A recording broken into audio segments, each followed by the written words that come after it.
Good Sunday evening, high school sports fans. Joe Gillaway with Lingelstown Gazette Sports live from the all new Orchard Street studio. And this is our high school football week 13 recap show. I'll be joined momentarily by our panel of experts along with our opening guests. We have some special opening guests tonight, a little bit of a different approach tonight. And as soon as we're done thanking those responsible for bringing you tonight's show, and they are our Lingelstown Gazette Sports Platinum sponsors, Capital Region Insurance Agency, Payor Apparel. Thanks to Larry Bragg from Payor for sponsoring our Player of the Week and providing T-shirts for all of our winners.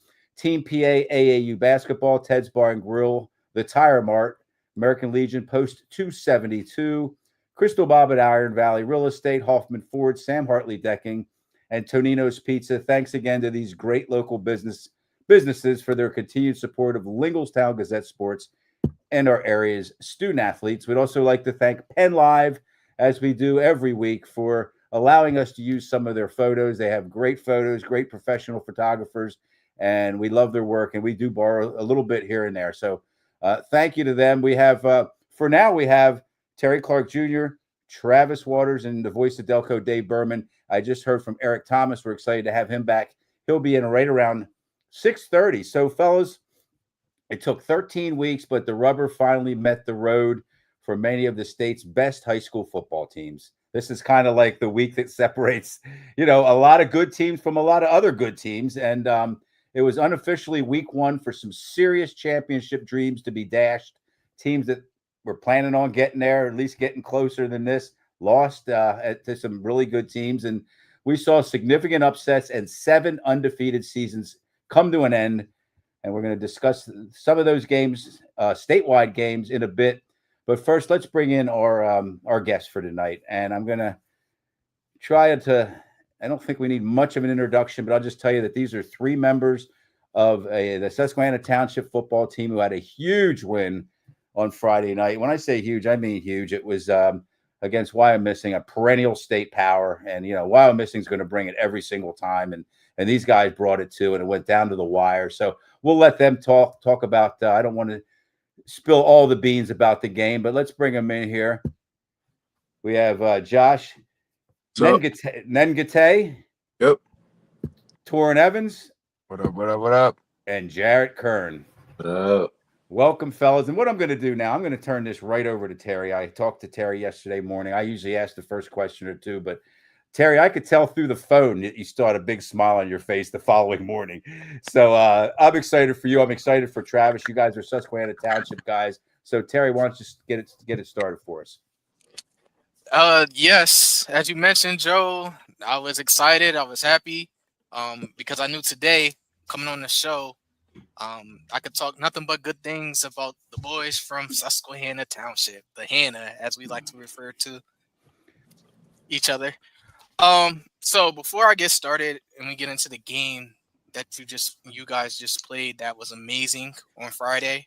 For those who didn't see it, Big Star, he has it out on YouTube now. I just posted it. I'm sorry to interrupt. I just posted it on Lingelstown Gazette Sports. Go check it out. It was an amazing game. But like I said, before I get into that, I just want to start off by saying, I know Torrin and Jared, since they were little, when I was coaching youth football, they were part of the program. So it's just, to see these guys in their senior year, doing what they're doing now, having a heck of a year, coming off an amazing win, undefeated season, and the opportunity to win a district title is just amazing to see it. But not only that, these players that I'm talking about at a young age, yes, they were talented football players, but they were also good kids, genuine good kids. So I say that to say this. Not only are you guys the perfect example for leaders in our community on the football field, but outside of the football field as well. So I'm just excited to, give you guys this platform and talk to you guys with us, and just very, very excited. And it was, like I said, it was a big, big, big win. big time win. Mm-hmm. Terry gets a golf clap for that. Great introduction, Terry. Now I don't want to cut Josh out because Josh, I think I just missed you when I stepped down. Decided to start coaching youth ball. I believe you came like to Susquehanna, I believe midget years. I could be wrong about that. Yeah, midget But- year. Yep, midget year. So I didn't get an opportunity to see you down there up close and personal, like I got to see Jared and Torin. But from what I do know about you, from the coaches that I talked to that's on your staff, they have nothing but great things to say about you as a person as well. So, you know, I know a lot of people say that about kids, but if you truly got to know these kids and just this group in general that's up there right now, they're genuinely really, really good kids. So I'm just so happy that they're able to have the year that they're having this year. And obviously, job's not finished. You still got one more to go. But I do want to recognize that what you guys just did was huge, especially for the community right now. So we're all rooting for y'all. So the only thing left is to just go out there, give it your all, and hopefully bring one home, which would be the first one. So as you guys know, but I just wanted to let that be known that the whole community is rooting for you guys. All right, so let's Travis, you want to start the questioning? Yeah, I want to say first, congratulations, fellas. And Terry, if I'm not mistaken, this is the first time Susquehanna Township has been in the district championship since the 86, 87? No, Third time since. Okay, Yeah. okay, yeah. Okay, so it hasn't been a lot. So hopefully you guys can bring it home. You know, there was a lot of, you guys came through a lot of adversity, you know, going back to the end of last season and to now, and to be undefeated is a great feat. So I have a football question for you guys. You know, Wild Missing is a good football team, and they've been there before. They have an offense that you don't see that much anymore. They give you a lot of eye candy. So just talk a little bit about the preparation, how the coaches prepared you, because obviously it was a great job on the part of the coaches preparing you guys. Talk about a little bit about that preparation, how they prepared you for that Wild. Who wants to field the defensive question there, fellas? I'll let the other two guys get that one. I get the defense. I got a question for you too, Torrin. Okay, go ahead, Josh. So for the preparation, the coaches just told me make sure my eyes aren't caught in the backfield, read my keys, be downhill, because they run a lot of like counter and stuff like that. So just my eyes got to be in the right place at the right time. Yeah, just like Josh said, the guards tell you everything. So if you read your keys, read the guards, they'll tell you where you're going. That's what they say. Follow the guards, and if the guard pulls, don't stand up coming across the line of scrimmage because something's coming back and might light you up. Yep. So real quick, Torrin, if I go to Torrin real quick, lefty, great speed from the quarterback position. You're a lefty. You're a Mike Vick fan. Listen, I've seen a couple of Mike Vick highlights. You know, I used to watch him when I was younger, and I don't really remember, but I remember watching, and yeah, he's electric. Yeah, so when I watch you play, I see a little bit of Mike Vick with the speed and in the way you buy time. I know you know the great Ben Dupree, Susquehanna Township quarterback, and you got a little bit of Ben Dupree in you as well. Let's just talk about what was going through your mind that last play when you threw that touchdown.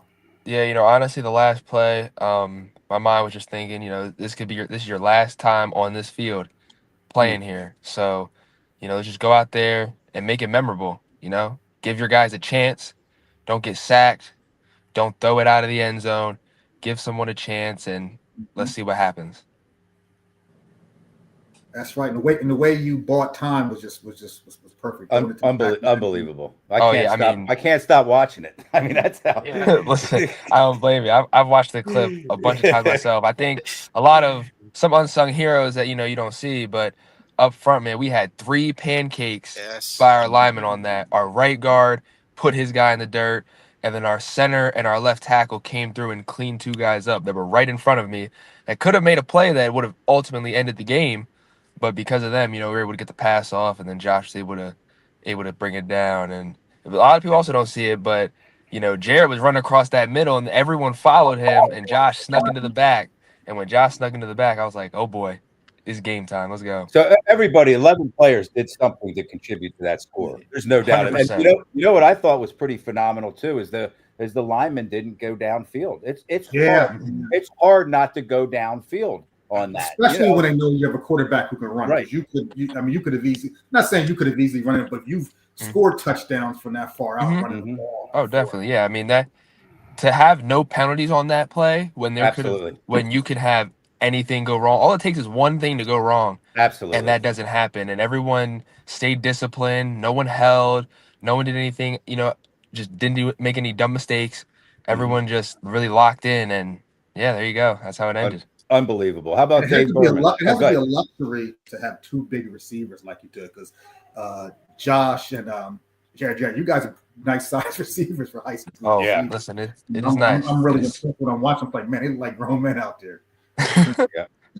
The voice of Delco, Dave Berman. You want to jump in? Hey, Travis, we're going to get back to you. We're going to take our time here. Just watching that game, Joe, and guys, just you remember Game 7 of the World Series. Those unbelievable clutch plays, the focus that had. Well, and it just kind of reminded me that the focus that you got it done. You can't get lost in the situation like the Phillies pitcher did. And sorry.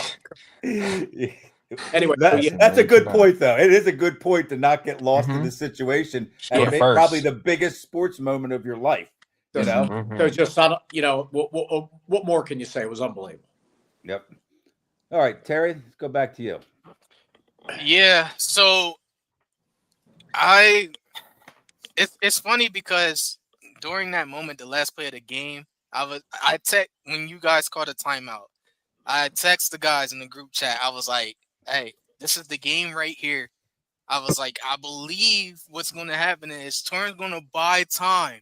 He's going to buy time, and he'll find one of the receivers in the end zone. And it was just amazing to see it unfold like that. But I want to go back to when Wyoming scored with about 59 seconds in the game. Josh and Jared, you were on the field for that. What were you guys saying to each other during that moment? Like when they scored, what was the vibes like? How were you guys feeling? I just want to know, like, what was the defense saying at that point in time? I would say we were just saying don't give up, because with 1 minute, I think that's a lot of time. We can make some shake in 1 minute. So it was just saying don't give up. Our offense got this, and we did it. How about you, Jared? You had to transition from a defensive player that just, your defense gave up the big touchdown to, hey, I got to get my acting gear and get focused because I could probably make a big play here and help my team. What was going on in your head there? Yeah, so, they just scored, but I'm looking at the clock. We have a minute left. I have no doubt in my mind that we can drive down that field and score, especially with Torn under control. Like, with Torn, anything's possible, He throws the ball, runs with his feet. He can make any play. So with Torn, I had so much confidence. The greatest show on turf. When we were much younger, there was the Rams, right? The Rams back in like '99, they called them the greatest show on turf. Marshall Faulk, all those guys. And you knew they could go down and score in that amount of time easily. So that's what you were thinking, Jared. Exactly. Yeah. Torrent, what was the vibes like on the sideline when you guys were watching that happen? Like, what were you saying? I'm sure you were talking to the guys that were on offense and the players overall. What was going on during that moment? Yeah, I was sitting there, I'm watching it happen. I'm like, I hope they score because, there's a minute left. Exactly. They could have ran the clock all the way down and bled it, went and took us either into overtime or won the game. So, Which was what Terry said. Terry said the same thing. Same thing. I don't mean to interrupt, but yeah, Terry said we're kind of at that point where you might want to hope they score. But go ahead. So yeah, I was hoping they scored, and sure enough, they got in that end zone. And the first thing I said after they scored was, "It's our turn now," and I knew we could do it all week. Past couple weeks, we practiced for that 2-minute drill. We knew, we knew at some point we were going to need to go fast, and we practiced it. The coaches had us doing it, and they were stressing it. They were stressing and stressing it. And sure enough, Everyone got lined up correctly. No pre-snap penalties, post-snap penalties, nothing. We went down, got lined up, executed our plays, got down the field, and ultimately that ended the way we hoped. And that sideline, man, after they scored, no one's heads dropped, nobody was upset. All I heard on the sideline was, "This is the roller coaster Coach Ian's talking about. This is the roller coaster." And I was like, "This is our turn." And my guys around me, we were gonna get it done. We weren't about to go out our final game on that field and take an L. That was not gonna happen. That answer there is why we had you guys on the show tonight. Okay, that's such a mature response, and you remember what it was like being in that moment 2 nights ago. Exactly what it was like. That's incredible. Travis. Oh, yeah. Yeah, so looking ahead, now you had the big win. It's like you said, it's an emotional roller coaster. You have highs, you have lows. You ended on a really high. So now it's time to come back and get level. What are your thoughts about your next opponent? Have you looked at any film yet? Yeah, I'll speak on this. I've watched some film of them, and they're a really well coached team, physical up front. I mean, they're pretty much why I'm missing. It's gonna be like playing them back to back. Well coached team, strong up front on both sides. 2 really good running backs, young quarterbacks, but they can definitely make some plays when they need to. So it's gonna be a big test. This will be obviously one of the biggest tests of the year after why I'm missing. And what better time to show that we're up for the challenge than in this stage right here? And last year we had to see this team, and they did some things to us that we didn't appreciate, and so we're very fortunate to be able to have an opportunity to see them again and change the outcome. If I could just say one more thing, Certainly. Yep. Comment. So I just want to say this to you again. Congratulations, but also cherish these moments. These are great moments, and they're not going to last forever. And time is going to go by, and you're going to remember these times, and you're going to have great memories. But definitely cherish these moments. Before you know, it'll be 39 years later, and you'll be talking about we played the district championship and about to win the state championship, because you guys are going to go all the way to the state championship. Before I bring Dave back in, CC Farris said, "Great kids." She made a comment here on the thread. Thank you, CC, for tuning in tonight. Dave Berman. All right, Josh, you're headed to Temple University, playing for my man sir. Casey Keeler. Yes, sir. Wow. Long back. Have you met? I announced Chester football. I've known Deron Harris forever. He's going to Temple also. Does it all. I don't know if you've met Deron yet. We follow each other on social media. I haven't met him in person yet. Okay. Yeah. So he's they have a big District 1 championship game at Springfield, Chester. So anyway, tell us about that recruiting, man, and Casey Keeler. So first it started, I went to a camp there. I balled out, and then they extended the offer, had me come down for an official visit the same week of the camp. And I liked everything. My mom liked everything. So I committed the same week, and it's been a journey, But I'm supposed to go there early, going to graduating, going in January. But yeah, that's pretty much it.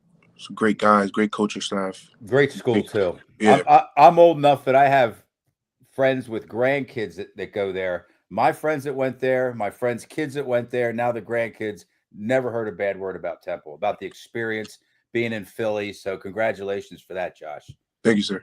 Okay, so let's kind of take this down. I want to ask sort of non-football question here. I first want to mention this. We just focused on team, okay? It's about team right now, but just to give you guys an idea, the folks at home, an idea of what these guys accomplished as individuals. Jarrett, you had 7 receptions for 60 yards and a touchdown. That's like a Jarrett Kern night of football right there. I mean, I follow you guys. That's that's just another day at the job. Almost half of the, is that right, Torrin? He's just the guy that's kind of always there. Yeah. 100%. It was almost half of the the completions. Torrin had 9 completions, 18 completions, 7 to you. So almost half of his completions. Let me see here what Torrin did. 338 total yards, 218 in the air, in the air, 120 on the ground. again, that's a Torrin Evans night of football. I mean, it's No nothing doubt. outside of the ordinary. And then Josh, 3 receptions for, first of all, great on the defensive side of the ball. Let's not forget about that. Yeah. 3 receptions for 39 yards and maybe the biggest catch in the history of Susquehanna Township high school football. So, you know, I now you can get back to team first, but I just wanted to mention, you know, since we had you here, you know, what you guys did as individuals too. And that was all part of the win. So I talked to Coach Heaton yesterday morning for about 10 minutes or so. And he mentioned about the camaraderie and the sportsmanship exhibited by both teams after the game. He said you guys prayed together and that Wyomissing kids were just very gracious and mature in defeat. Who wants to talk about that? What was going on amongst the teams after the game, immediately following the game? I mean, I would have no issue talking on that if y'all don't mind. I mean, I would just say, you know, they were probably one of the most, like, they showed some of the most sportsmanship I've ever seen playing. I mean, those guys know that they're good. They know that we're good, and there was no bad talk between either team. Like, obviously, it gets competitive, it gets a little chippy, right? But helping each other up, good play, good tackle, that kind of thing. And then obviously after the game, despite a loss, and you know, it's emotional. Everyone was still able to come together and do a great thing, and it's great program over there. They are great kids, and definitely got a great staff as well, who obviously instills that in them to be those great people. Good. Okay, so let's finish with this. We're all, I know I could speak for Terry, Travis, Dave. We're all Joe Heaton fans. Okay, we all consider Joe a friend to some degree or another. Some of you guys know him better than I do, but he's always been available for me. I've been doing this for 10 years, and he's on every time I ask him to contribute to a show, be a guest or whatever. He always says yes, and I kind of like hesitated yesterday asking him if you guys could come on. I don't want to interfere with your mojo and, you know, sidetrack you or whatever. And he's like, no, these kids are mature, man. They're grounded. They're going to be able to go on the show and then get back off the show and get, you know, because sometimes some kids can't handle that. Okay. I'll leave it at that. But so last question, Jarrett, tell us a little bit about playing for Coach Joe Heaton. I mean, it's amazing. Like, just the things he instills in us in football, like everything translates. Everything he does is meant to translate off the field as well. So, like, even like when we're in the weight room, just the mindset of like, okay, this is going to translate into the work field or wherever we go after school. Just everything he does is meant for after school, and, you know, just him with trying to instill positive mindset. That's all we've been talking about all week, is just positive mindsets. It's like, I mean, I don't even know what to say. Like, he's just, I don't know. No, you just said it all. I mean, that's what it is. He's there to help young men grow and mature and be prepared for life, and then win as many games as possible along the way. That's kind of the way I see Coach Joe Heaton, and he's won a lot of games. So, fellas, thank you very much. We're going to do one more thing before you guys go. We give out two players of the week awards with T-shirts every week. I believe, Jarrett, you probably already have one, right? Yeah. And Torrin, you already have one, right? So let's get down to this week's players of the week before we let you guys go. And we're going to go in a little bit of a different direction to get started here. Now, these aren't gaudy numbers. These aren't Torrin Evans numbers, just mind you. But look at the game that this guy had.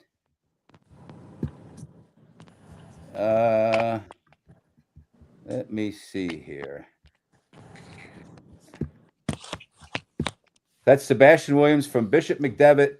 Very, very clean, tidy. Torrin as a quarterback, you'll understand. This is a clean, tidy game. 11 for 13 in the air, 159 yards, 2 touchdowns, no interceptions. How's that for a game, Torrin? For a young quarterback in his second, ever playoff game, like that's pretty good right there. That's efficient. That's a nice, efficient game. Yeah. So congratulations to Sebastian and McDevitt. We'll get the T-shirt out to you. young man. And then our second player of the game, or these aren't first and second, but we just hand out two, would be this guy right here. How about that? Who's that? Oh, I think I know that guy is. Let's wow, that was what a photo that was. And that is once again Josh Nengate, 3 receptions for 39 yards, 2 touchdown receptions, and a second half INT. That is another big game without crazy gaudy numbers, man. That is just being a part of a big win on both sides of the ball. Man, I don't know how you got open back there. I don't know how you got behind the defenders, because they're really, really good defenders, but you did it. And Josh, congratulations. We don't just hand these. You didn't get this award and this T-shirt just because you're on the show tonight, by the way, Josh. Even if you wouldn't have been on the show, you would have still gotten the award, because that's a heck of a big game in a heck of a big game. So I will, Josh, I'll get the T-shirt by to you tomorrow. I'll drop it off at the office. Okay. Thank you. Okay, fellas, thanks so much. Thank you, man. Yeah, we're all very proud of you. Anybody else want to say anything else, Travis? Good luck. Good luck. Work hard this week. Yeah. Yeah, just good luck, fellas. One more to go. That's it. One more to go. Yep. You know me, Joe. It's More than one more to go. Well, you know what I mean. The big one. The big one. Here, how about this one? Let me talk like a coach. Let's have a great practice tomorrow, guys. Right? and then yeah, one day at a time. And then let's just thank. I wasn't able to get Lisa Shea chimed in, Jay Oliver, again, CC Ferris, Mercedes Rowland, John Riley. They all chimed in. They're all watching. They all love you. They're supporting you. So thanks, fellas. Have a great evening. Thanks. You as well. We'll talk to you soon, guys. Yep. Yeah. All right. So let's what did I Eric Thomas, how are you? Are you there, Eric? I'm good, sir. How are you? Man, doing well. Glad you could join us. Man, that was what a 20 minutes that was, 25 minutes that was. Those kids are the real deal, aren't they? And Eric, we kind of took a little different path. That was a really big win for Susquehanna Township. So we forgoed the coach, opening coach, and so I don't know if we really need to say much more about that game. We could sit here and break down all the ins and outs and statistic. It was just, one of the biggest wins in Susquehanna Township football history, and we're excited to have a chance to be a part of it, just reporting on it. So how about real quickly, because I know we have a lot of actual football to get to, but these are some things that I want to touch on. These are some outside the line stuff. Farrell, and Eric, you probably know about this. The District 10 committee held a brief meeting this morning, which was a couple of mornings ago, focusing on just one topic. The committee passed a proposal to recommend to the PIAA board that Farrell be allowed to explore joining another PIAA district for the upcoming cycle, which is the upcoming 2 years. Farrell can talk with District 7 and District 9. Farrell's one of the top sports schools in District 10, which is Greater Erie. And I'm going to show you guys where Farrell is. I know exactly where it is. They're right there in Mercer County. If you look on the far left, Mercer is, and then you go over to the full Pennsylvania map. It's right above District 7 and not far to the left of District 9 there, but next to Sharon. Right next to Sharon, yeah, exactly. Yeah. So Richie Allen grew up in that county. Oh, did he? The great at Wampum, baby. So I don't know if we really need to say much about that, but Farrell's a big sports school, and I guess they went out, and they might be a good fit for District 7. I don't know about District 9, but how about this? We have there's a co-op, and Rochester and New Brighton. Rochester's a 1A school, New Brighton's a 2A school, and it looks like the Rochester parents aren't happy because they weren't notified or asked how they felt about this co-op. I don't know how parents would have a say in something like that. They really shouldn't, but that's a possible. And Rochester's are they still a good football school? No. Okay, they used to be. They've had so many struggles, Joe, and we've talked about this a lot. You're gonna have to forgive me. I yelled too much at Acrisure That's yesterday. okay. So my voice You was were shot. yelling, man. I was listening to you. But no, I mean at Acrisure yesterday for Notre Dame Pitt. But oh, that's right. That was the Rochester sort of has fallen on some hard times, and they've had some struggles trying to fill out rosters. They have, one or two injuries seem to like derail that team. A lot of these teams need to form co-ops out this way and sort of like group together, Rochester being one of them. But New Brighton actually New Brighton didn't have like a terrible season by their standards, but these programs out here, that just, I understand Rochester's history and I understand what they have meant to the WPIL in the past, playing for state titles, and they were a legendary program under G. Matzuk, but they've fallen on hard times. It's the numbers, it's the inability to get anything up to, play like at a 2A level. They really have not been competitive in a couple of years. Last year they were okay, but they need to do something about some of these programs to jumpstart it. I actually think that's a pretty good idea. I don't know if, New Brighton's the closest school to them that I think would make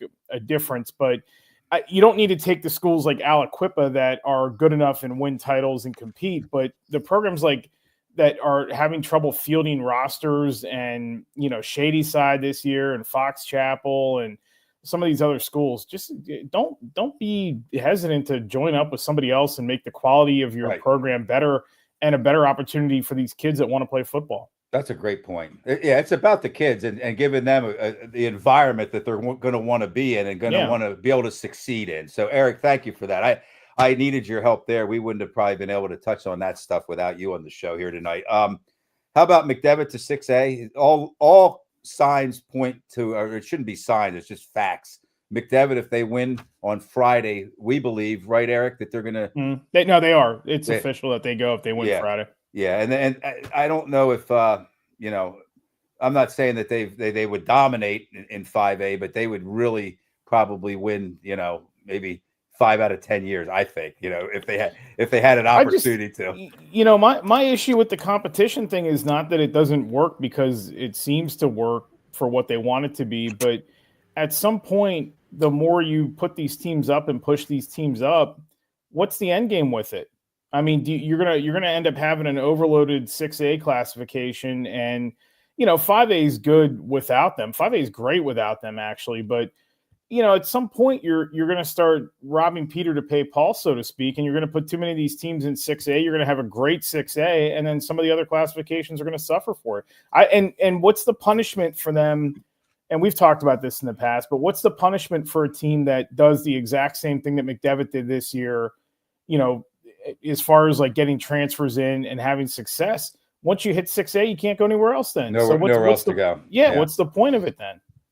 How are all those kids eligible for the PIAA state postseason? I don't know if they are. They should. I think they all should be. I don't think that they're.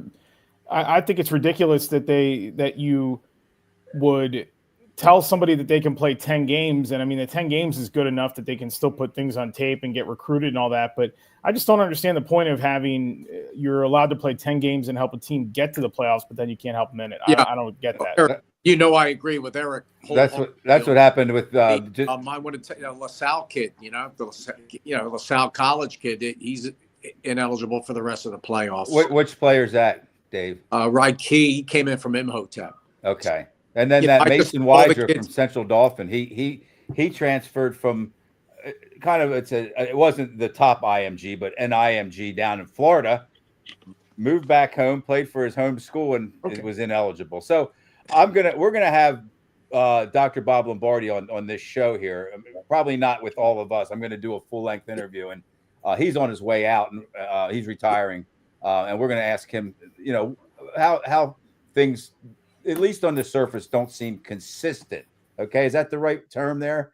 Yeah, absolutely. What you see the basketball down in Philly this year with Imhotep and all the Catholic schools in Philly, all the unbelievable recruits, transfers, and if all those kids are eligible for the PIAA state tournament, it's going to be hard to beat those Catholic League teams in hoops. You know where it's going to be fun though, guys? McDevitt's going to be with Harrisburg, Manheim Township, Wilson, Central York. That's good. That's going to make for.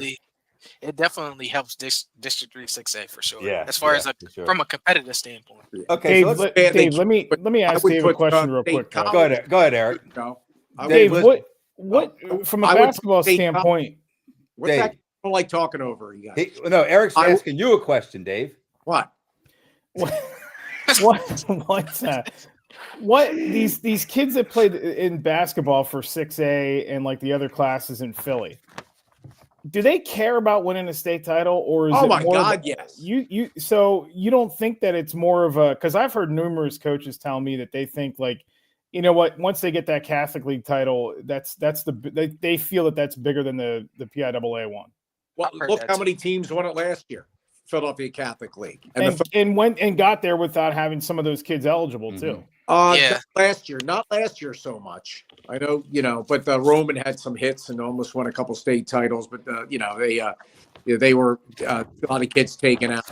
Anyway, yeah. So I just feel like, back to I want to see State College, Mifflin County, and Altoona go through District 6 also. District 3. Three. Yeah, District yeah. 3. Yeah. Yeah, I agree. They should. It would make sense. Yeah. Okay, so how about this? We're going to wind things down here with the outside the lines. Okay, I forgot about that. There we go. So we're going to talk about sites, and that's SITES, where these games are played and why.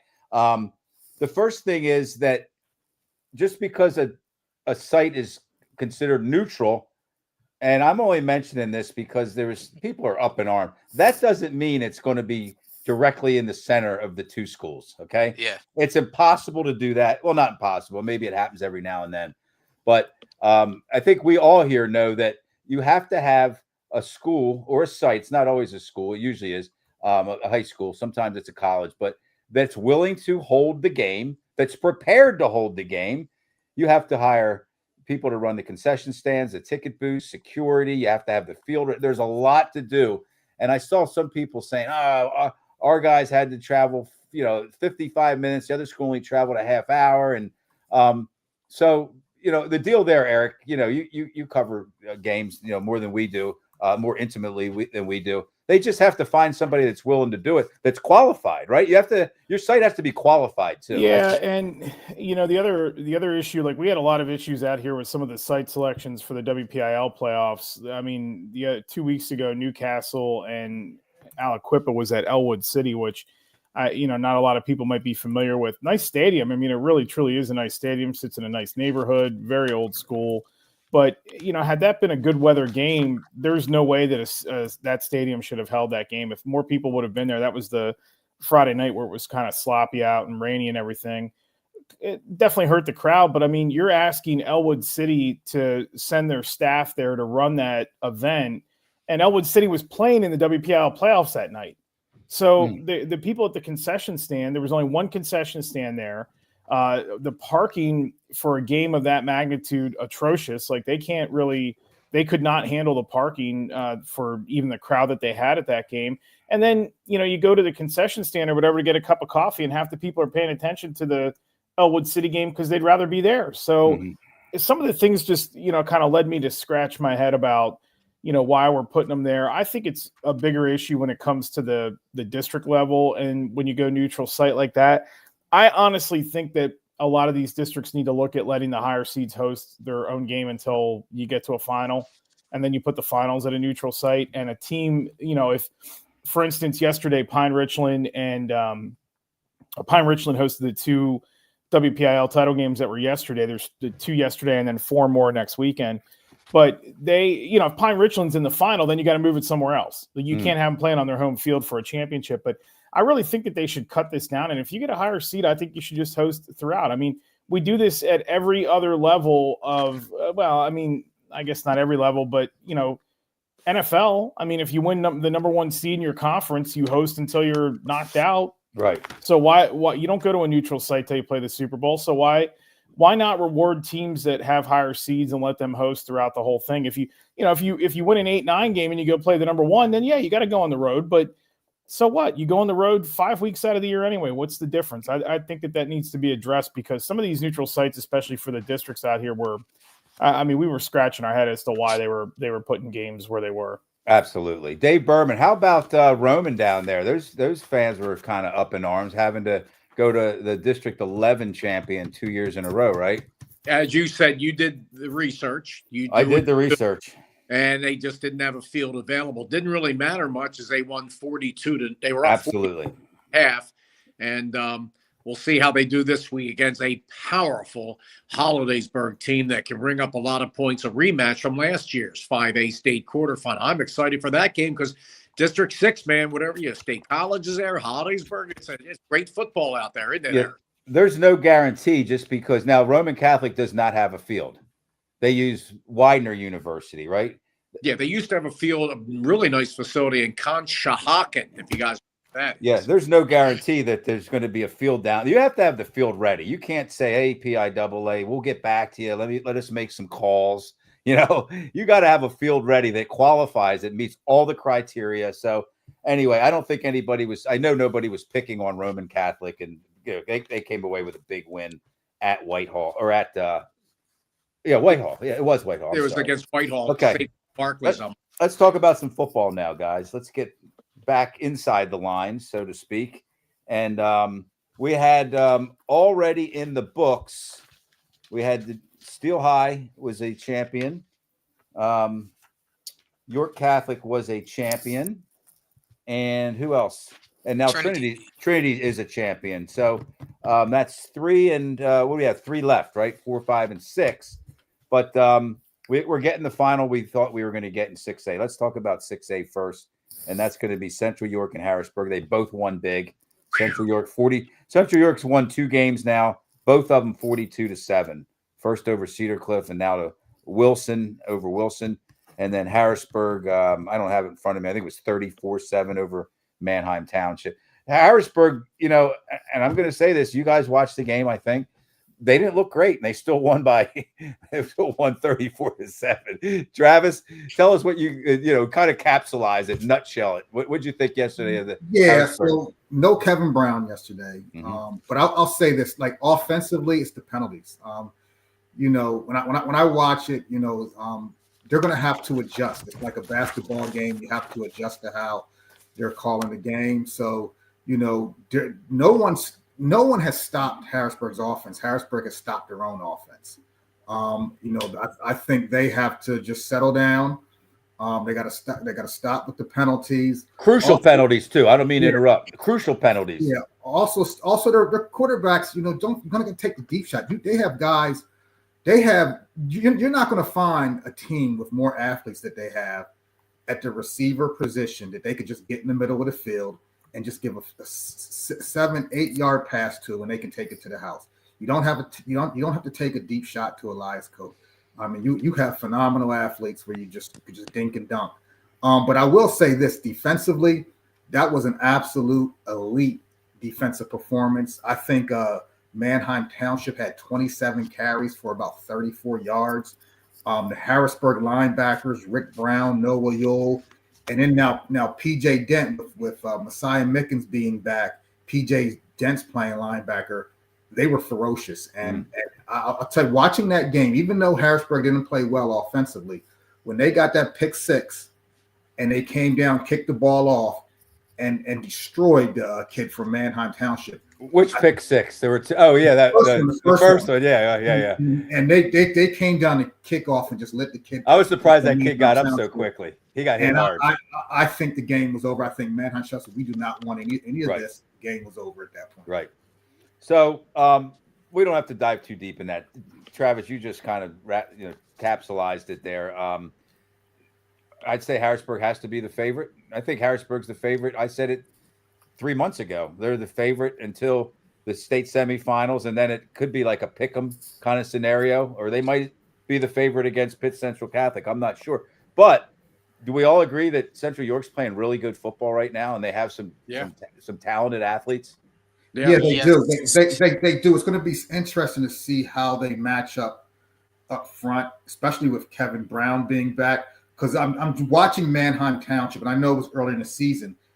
The fact that they put 20-something points up on Central York, I don't see how Manheim Township scored 14 points on anyone, because they're just not very good offensively. No. And it probably speaks to the level to probably how bad 6A is in District 3 more than anything. Right. Because that team should have been 9-1. Shouldn't have been 9-1. I want to say about what you just mentioned about Manheim Manheim Township putting up points on Central York. It was early in the year, and for whatever reason, Central York early in the year they started really, really slow.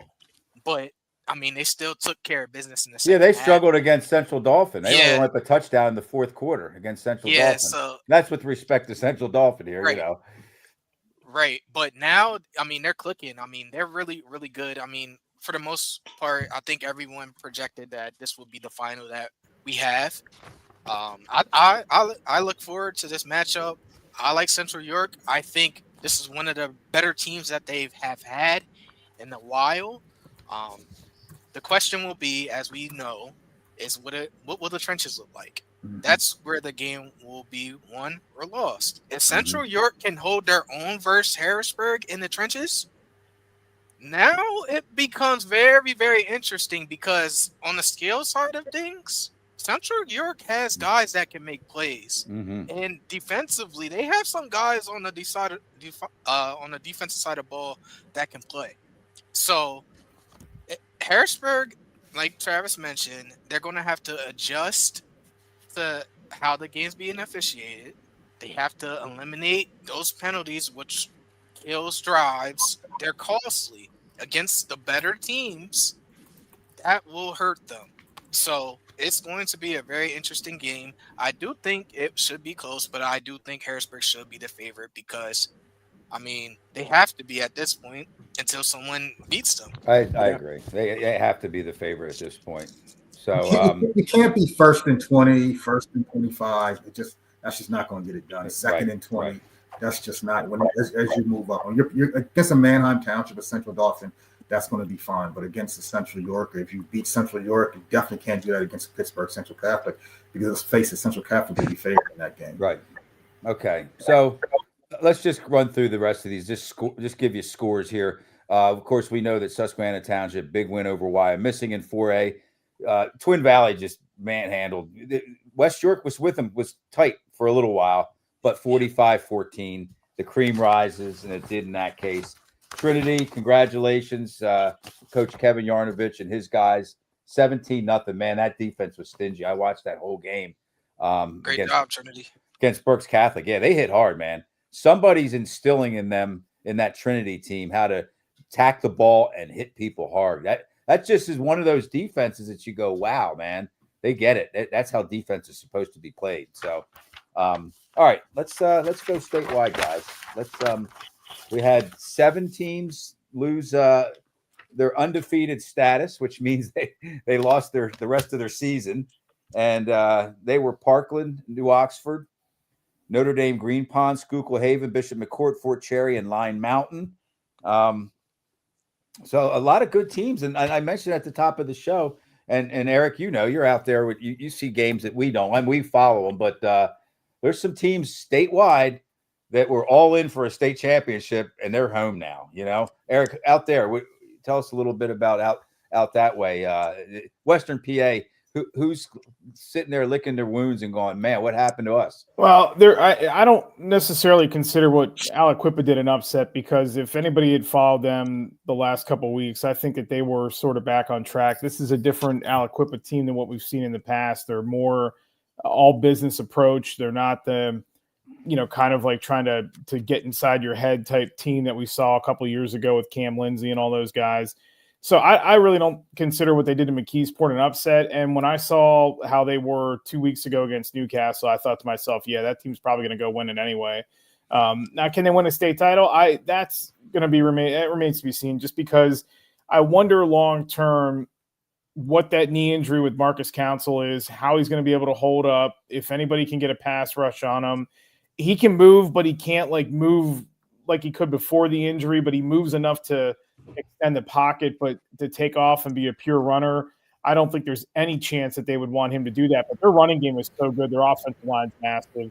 And they're not as deep as they were. They're a little bit younger than what they were, but that team's just, they were so laser focused in this playoff run. So I don't consider that an upset. The 2 biggest ones out here of the weekend, definitely Fort Cherry losing to Laurel. I do believe that not enough people took that Laurel team seriously. I've done 6 of their games. I know how good they've been. Their defense is outstanding. Their offensive line is huge. They can run the ball. They have record setters in their own program all over the offense. Kids like Colton Carlson, Jack Miles has over 300, almost 400 tackles for his career. Tyler Fuchs is probably going to be a low-end Division I kid, if depending on what he wants to play. But he's super physical as an offensive lineman. He's better as a defensive lineman. And they shuffled their offensive line around too, Joe. That was more of a spread team during the season, and they love to run the football. But they have a pretty good quarterback, Lucas Santini, who's got close to 4,000 yards in his career. He's going to Clarion for baseball. But, the playoffs, they just said, we're going to line up behind our offensive line and pound the rock. And they've had their 4 best rushing performances in the last 5 games. So it's a little bit different style than what they ran. And when Fort Cherry went right down the field Friday night, converted on a 3rd and 21, 67-yard touchdown for Matt Sig, you thought, oh, man, this is going to be a quick night. And then Laurel comes out and just goes 11 plays, 70 yards, and they were all runs, and you saw how physical their line was. They were smart. They missed one of their offensive linemen's been out now, and he's not going to play, I don't think, the rest of the year.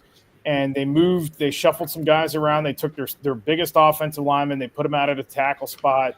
They took one of their interior guards. They put him at the center spot, and they put that kid in no position to make any mistakes snapping the football. They had no issue snapping the football Friday night, and that's one of the things you worry about. You're talking about a guy that played center, for 13, 12 games or whatever. Now you got to completely change the whole thing. And Alex Medved, who took over at center, he's really good. He's a really good defensive player, but they put their quarterback under center and they limited the mistakes. They ran the football and they just outmuscled Fort Cherry. Fort Cherry never seemed to really understand. And look, I respect everybody out here who covers high school football. It's a lot to deal with, and the counties between Lawrence and Allegheny are kind of separate, and Lawrence doesn't maybe get enough coverage because outside of Newcastle, maybe there's not the sexy team there. There's no Central Catholic. There's no North Allegheny. There's no Aliquippa, that kind of stuff. Not enough people paid attention to Laurel. And when I read some of the stuff leading up to that game, I thought, man, you guys need to do more homework. You need to actually sit down and watch a game, or you guys need to have covered them to understand what that team was, because we actually predicted on our show Wednesday night. We do a preview show every Wednesday night. We predicted Laurel was going to win, as we know. I mean, it's simple as that. And then Wilmington losing last night to Greenville in District 10 was a complete shocker. They beat Greenville early in the year, and that Wilmington team runs a wing T offense. They're very good, very skilled, very smart team, and they've got weapons all over the place, really, even for a wing T team. So for them to lose, there was a long lightning delay in that game. And one of their players got hurt when they came back from the lightning delay. So I don't know how much that factored into it, but them losing the way they did was a bit of a shock, because I thought Wilmington had a real shot to go to the single-A title game. Greenville's first district championship it's unbelievable with Mercer County, what you have out there, Lawrence County. And I really want to see a state final AA. I want to say Steel High against Farrell. Love to see that. You might get that Farrell team there. They are very, very good. That team – and I, just to go back to something you said earlier too, Joe, I'd love it if they came back to the WPIL. I think that would make 2A much better as far as the WPIL goes. But and I think travel logistics for them is a little bit of an issue, and that's why they've moved to 10, because and 9 wants nothing to do with them, because they don't see anything like that at all anywhere else in District 9. It doesn't seem like the right fit. Single A looked like it was going to be a crapshoot as far as who was going to get there. And I mean, we might end up with, Clairton and Port Allegheny, and Port Allegheny doesn't have a lot back from last year. Aiden Bliss is still there. So, I mean, he went nuts in the last game for them too.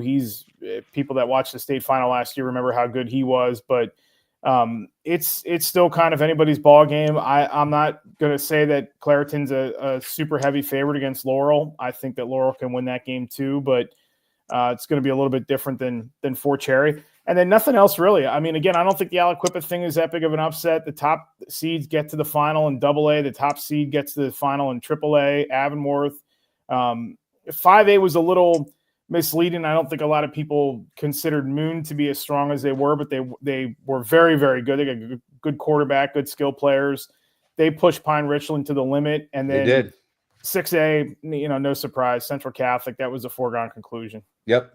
Greenville's that win against Wilmington, that was their first district title First WPIAL title in 26 years. Mercer, they're District 10. I mean yeah. Mercer. Mercer. I'm sorry. Yeah, that's a kind of hats off. When you win your first one since 1999. Yeah, and they really. I mean, if you ask anybody going into that game, I did the Wilmington game last Saturday, and there was no chance I thought that team was going to lose a district final. None at all. Right. They were locked in, and they looked as good as they have all year. And for whatever reason, it just wasn't their night.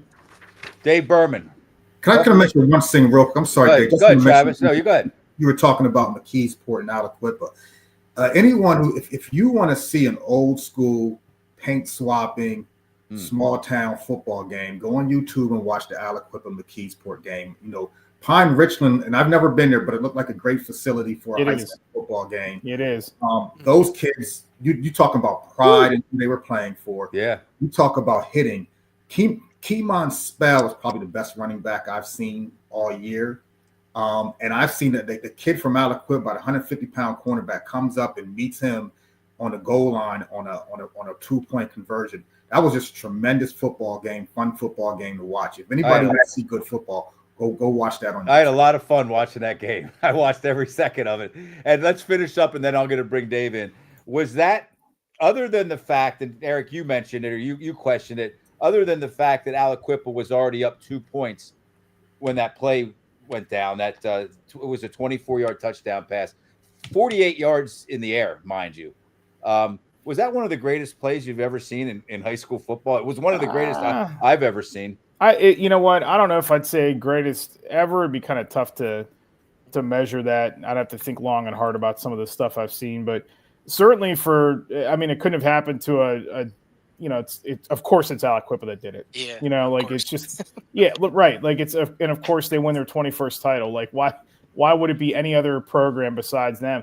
I'm telling you guys, like, I really think that team, as long as they can stay healthy and as long as Council's upright, he has that ability to throw the football. And that's something that they did not have when he was out. I have no idea how the kid's doing it. I really truly have no idea how he's healthy enough to play. He was sprinting right. You could tell he can't move that well. He was moving right. He was on his back foot, off balance, at the 38-yard line, and threw it to the very back of the end zone, over top of at least 2 defenders. I mean, great scramble, great pass, great catch, great win. And so congratulations to the Aliquippa community. Dave Berman, talk about what's going on down there in District 1 over the last couple of days. Heartbreaking loss for Coatesville in the District 1 6A semifinal. So it's going to be our buddy Dick Beck back at it again. Another District 1 championship game for him at North Penn. North Penn against Penn Ridge, who beat Coatesville 17-14. So that should be and Eric, you I'm sure you've run into Coach Beck over the years. Oh yeah. And we beat them for the state final in 2011. Yeah. Yeah. Central Dauphin. Yep. Yeah. Yep. Stuff. And then Chester against Ruston, who won the District 1 championship last year, then had a run at Roman Catholic, and that turned out 41-14. But Chester beat Ruston, great game, 27-13. Springfield Delco 26-10 over Strathaven. Chester and Springfield Delco District 1 5A championship, basically a state quarterfinal game, as you know. And the last time they actually played each other was in 1966. I only played twice before. 1965 was the first time. I sound like Fort Chapman here. 60 years ago, and the star quarterback, and you old heads, Joe, you'll remember this guy, star quarterback, all unbelievable athlete for Springfield, Jeff Petrie. Mm-hmm. You remember him? Absolutely, yeah. NBA Rookie of the Year back in the. So anyway, it's been a long time. 2 different styles again. Central League, Joe is a wing tee, veer, all that stuff, and Chester's like a McKeesport and Farrell and all those teams. So yeah, it should be interesting. Cardinal O'Hara, they are in the state quarterfinals 4A, and they're going to be taking on North Poconos, having one hell of a year. So yeah, we'll have to wait and see. Okay, thank you, Dave. So let's address Troy in Southern Columbia. We're just going to bounce around here because I think I have like most of the bigger games, at least the ones that Eric used the term the sexier ones that most people want to hear about. Troy is a defending state champ, probably a little less talented this year. Okay, let's concede that. But what, and I'm not surprised, okay, just so you know, what Southern Columbia did to them was unbelievable. 42-0. And I watched that game too. And I watched, again, pretty much every second of that game till down to the wire when it was, way over with. But anybody surprised about that? This isn't probably the most talented Southern Columbia team. No, it doesn't matter. It doesn't matter. Southern Columbia had one down year. Right. But they're back. Yeah. They're back. Yeah, they're back.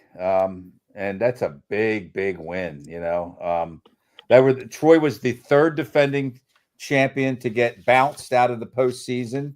They followed, let's see here, Bonner, Prendergast, and St. Joe's Prep. So we have 3 left, and that's Bishop Guilfoyle, Northwestern Lehigh, and Bishop McDevitt, Harrisburg. Okay, real quick, before I go, I got to hit the road here, Joe. Steel High versus Southern Columbia. Let's go Rollers. Well, that's what we're going to talk about next. Oh, go ahead. Yeah, that's okay. Because you guys have seen both, yeah. We tend to, or we try to be as kind of transparent and forthright with how we feel about these games.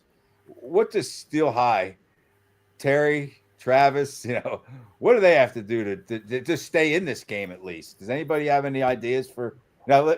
Coach Irby's a really good preparer of teams. He's going to have a game plan, Well, Travis? he faced them as a player. That was a big rival, pretty good rivalry back in the late 90s, early 2000s. Steel High and Southern Columbia. I remember one time they played at Susquehanna Township, really good game. I'm not going to, I did this before they played Susquehanna Township and counted the Rollers out. Don't be surprised, I'm not going to say that Steel High is going to beat Southern Columbia, but they can make it. I wouldn't be surprised they make it a game and give themselves an opportunity to win. It's kind of, to me, it's kind of like almost like, to a degree, like the Harrisburg Central York game. If depends on how Steel High can hold up front. They have to be hold up front. I know already that Southern Columbia has more depth than them. Yeah. Steel High definitely has the linebackers that can play with anyone, but just that depth up front, just got to see what they can do against Southern Columbia. Right.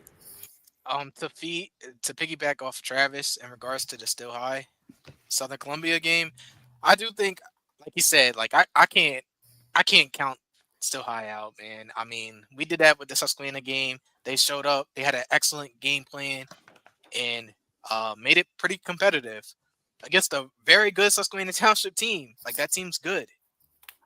So you can't count them out. I mean, they have, that was a great test for them. That should have prepared them for moments like this. But that being said, looking back at that game when they played Susquehanna, I was pleasantly surprised that Steel High was able to hold their own versus Susquehanna in the trenches. They really did. Early in the game, they were winning that battle up front. They were, but as the game went on, Susquehanna just was pounding on them, kind of wore them out, and that's where the depth factor came. Physically bigger, more depth. More depth. Yeah. Same thing. That's my only issue in the Southern Columbia game.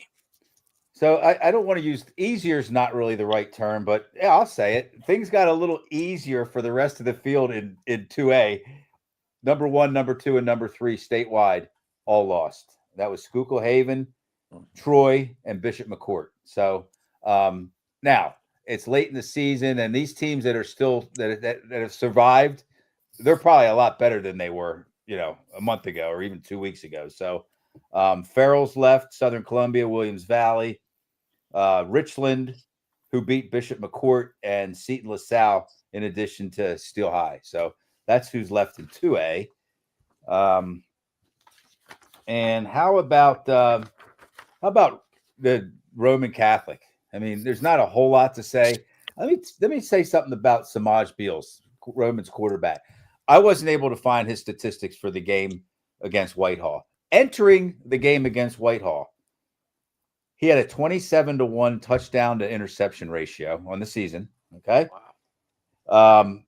In 257 attempts. So he threw the ball 23 and a half times a game. That's throwing the ball. That's not, that's not throwing the ball. 2,172 yards in the air. So what a season that guy's having, and I'm sure he just padded that. I don't know what he did in that big win against Whitehall, but man, Samaj Beals, I think is he an Akron commit. Akron Yes. commit? Yeah. So man, is he good? Is he ever good? Anybody want to say anything about Samaj Beals that might know something that I don't? I just think he's really good. And they might have beaten McDevitt last year. And I try to stay away from maybe and could have and might, but he was kind of on one leg in overtime. And that really took whatever chance they had away from them, I thought. Well, he didn't finish the game. That's right. They brought the backup. That's where I said it was kind of anticlimactic, the game, because it was a great game, but it was anticlimactic. That's right. In the respect that he wasn't on the field. You and I were standing next to each other, Travis. Yeah. I remember thinking this game's over now. Because it was like you knew it was going to happen. Yeah, I figured it was going to happen. I'm not saying that they would have won, but it would have been a more compelling, story. Well, McDevitt was just so good that in order to go toe to toe with a team like that, you probably had to have Beals, and once he was gone.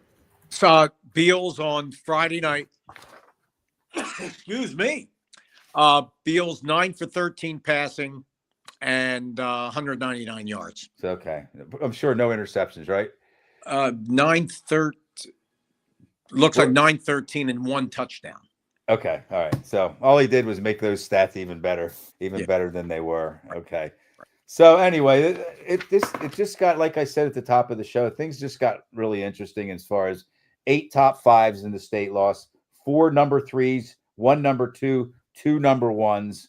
A lot of teams have been eliminated, and I don't know what did we miss. Is anybody? Eric, we'll start with you. Anything else you want to talk about that we didn't talk about yet? Anything that you're looking forward to? By the way, Eric, I watched your game you did, the Laurel Fort Cherry game. Great call. I mean, I appreciate that. Yeah, I mean, it was a great game, but you gave it even more energy. And again, if anybody has not seen Eric Thomas call a game, his aptitude at play-by-play and color commentating is phenomenal. I mean, second to none in the state, and great job. But go ahead, Eric. I appreciate that. Yeah. We have the 4 more WPIL finals out here this coming weekend. The 1, 2, 3, and 5. Pine Richland and Peters Township should be pretty good in the 5A game. That's going to be the main event on Saturday. Not sure how the Acrisure Turf's going to hold up because they had back-to-back games there today and yesterday. So keep an eye on that. The weather looks pretty good for next weekend. We'll have the first game on Saturday at 11 a.m. It'll be Clareton and Laurel. You guys can listen to that if you want to. Not sure what the video situation is there, but we won't have anything to do with the video. We're just doing an audio broadcast for it.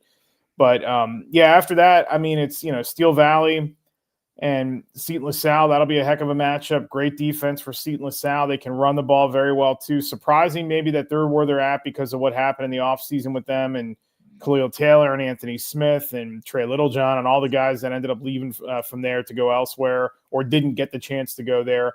3A Avonworth, just crown them. I'll say it now.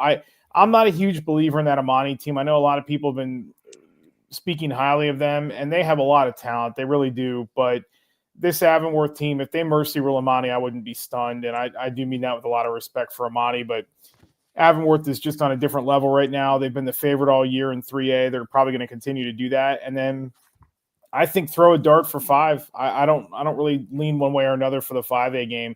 I'd probably tell you that to a man, Pine Richland's got more talent, and I think that makes a big difference. It certainly did against Moon with Khalil Taylor, so I probably would still favor them. Ubi Strader is still Ubi Strader, like he's incredible at quarterback.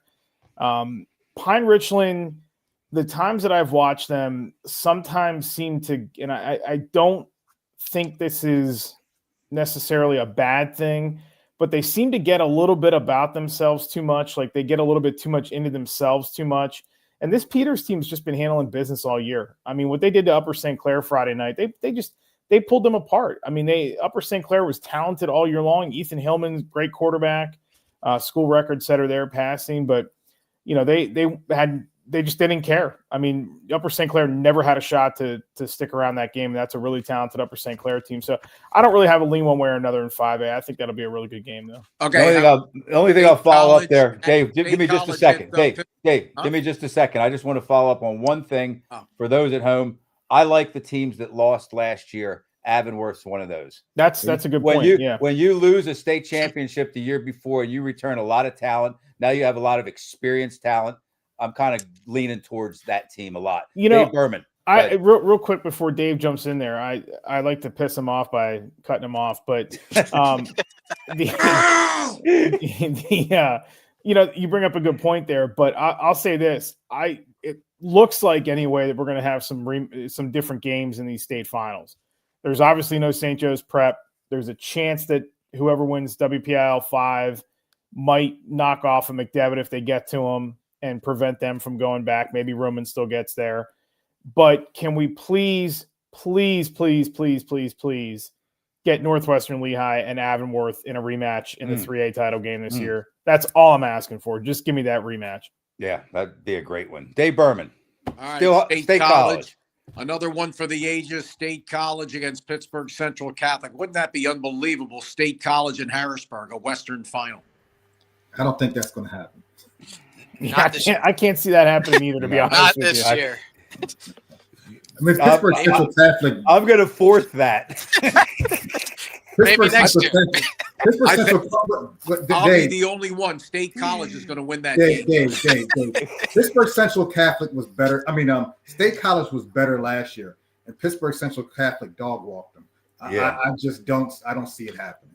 I don't. Damn, dog walked them. I hate it. Oh my gosh, Dave! Anything else? What are you looking forward to besides a big State College upset? I love this. Oh, Easton against LaSalle. Easton's really good, guys. Oh, man. Nobody wants to believe me. Everybody just is kind of like blowing me off, and 10,000. How about all these crowds of 10,000 plus at some of these high school games? I haven't seen But that. they have yet. to play 2 games in 3 days. They will. Yeah, they will. But Thanksgiving. the Phillipsburg game is still on the schedule, so if they win, they're going Thursday, Saturday. I don't even see how that's allowed for kids. Man, that's How about an crazy. Easton Harrisburg state final? That's how much chance we have of seeing that.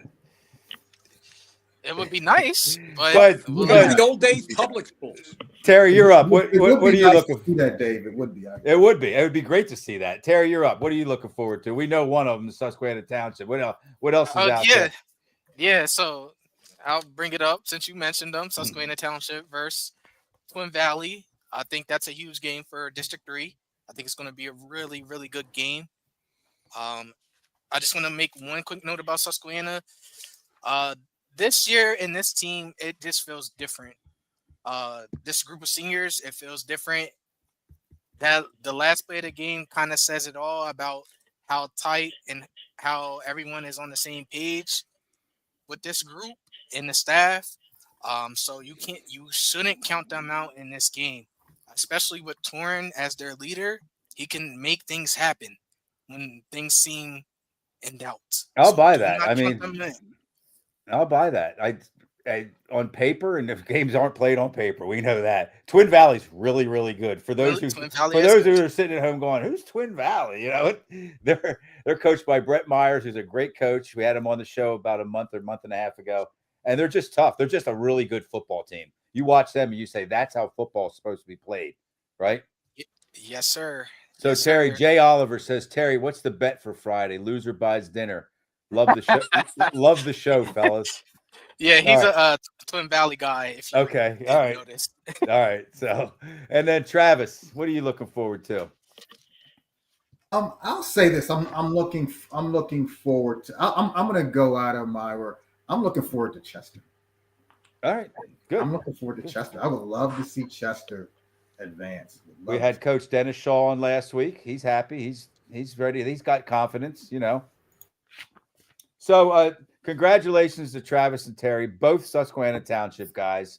We usually don't congratulate our panelists, but that you guys get just a little piece of that. You really do, and I'm happy for you guys. Eric, the show's always better when you sit in with us, and we always appreciate it. Dave Berman, you stuck it out. How about Chester winning their last 2 playoff games without one of the top players in the state of Pennsylvania, Ron Harris? Yeah. Unbelievable. He's back this Friday. That's great. And we'll leave it at that. I have no other. Joe, you and I have talked about this off the air. Yep. So let's congratulate once again our players of the week. Josh Nengate from Susquehanna Township. I think I got that right. Nengate and Sebastian Williams from Bishop McDevitt. We will get your T-shirt sizes and get your shirts dropped off to your school offices. So for Dave Berman, Travis Waters, Terry Clark Jr., Eric Thomas, I'm Joe Gillaway. Thanks, everybody, for tuning in. And thanks to our guests, our Susquehanna Township, the 3 players that joined us tonight. We really appreciate it. Have a great Sunday evening, everyone. Great win back on track Green Bay today, too, Eric. Yeah, that was nice. Even though it gave me like 13 or 14 heart attacks. They're all good wins. Yeah, they're gonna be okay. Don't give up on them. They're gonna be fine. Go See you Birds. guys. Have a good one.